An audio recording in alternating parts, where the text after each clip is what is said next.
Bismillahirrahmanirrahim. Assalamualaikum warahmatullahi wabarakatuh. Perkenalkan kami dari kelompok 10 yang beranggotakan saya Muhammad Ilham Rifandi dengan NIU 5382224. Saya Bionta Fridat dengan NIU 5355349. Saya Muhammad Gustaf itu dengan NIO 53761. Dan izinkan kami untuk mempresentasikan hasil diskusi kami mengenai distribusi tes student. Pertama, mari kita berkenalan dengan distribusi tes student. Apa itu distribusi tes student? Distribusi tes student digunakan dalam statistik inferensial ketika ukuran sampel kecil dengan nilai N kurang dari 30 dan varians populasi tidak diketahui.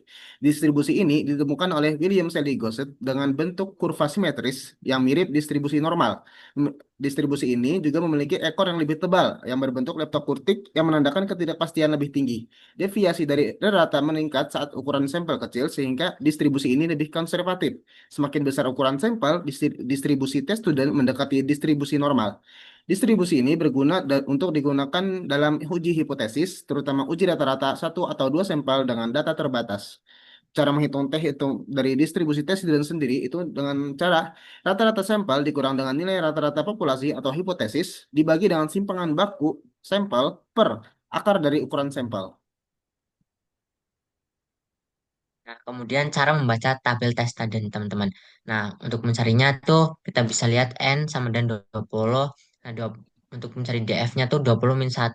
Karena N-nya 20, jadi 20 min 1 sama dan 19. Nah, DF-nya tuh di sebelah paling kiri tabel ya, teman-teman.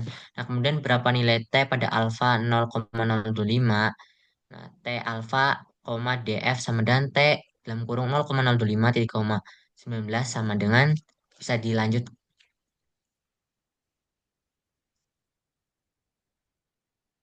Nah, bisa dilihat 0,025. Nah, kemudian dia DF-nya 19. Nah, terus diambil titik tengahnya yaitu diketahui 2,093, teman-teman.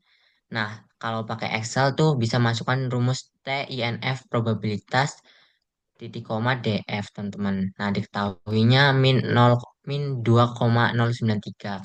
Kenapa min? Karena di Excel menggunakan ekor kiri, sedangkan pada grafik di atas menggunakan ekor kanan, teman-teman.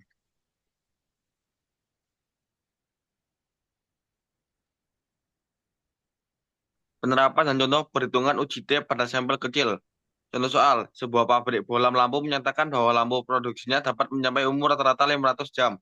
Untuk menjaga kualitas bohlam lampu ini, manajer pabrik menguji 25 bohlam lampu setiap bulannya. Produsen akan puas bila hasil uji rata-rata sampel berada di antara negatif T 0,005 dan T 0,05. Kesimpulan apa yang ditarik bila ia memperoleh sampel dengan rata-rata 518 jam dan deviasi standar 40 jam, asumsi umur bohlam lampu menyebar normal.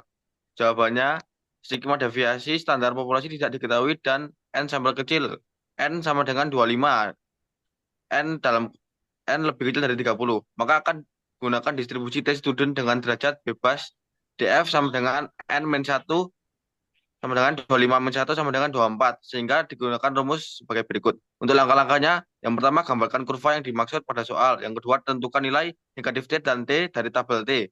Yang ketiga, hitung nilai T bagi rata-rata sampel 518 jam.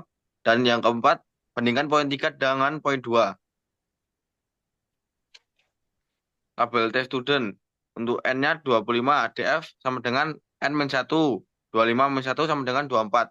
Berapa nilai T 0,05 titik koma 24.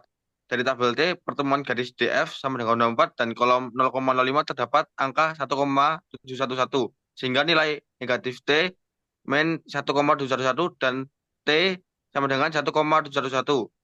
Untuk rumus dalam Microsoft Excel sebagai berikut.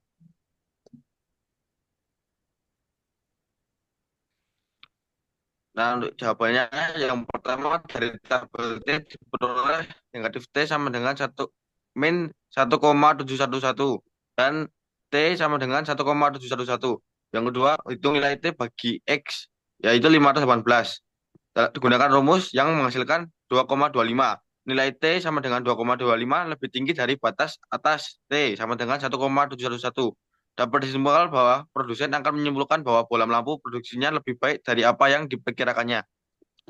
Mungkin sedikit segitu saja yang dapat kami sampaikan. Salah salah mohon maaf. Wabillahi taufiq wal hidayah. Wassalamualaikum warahmatullahi wabarakatuh.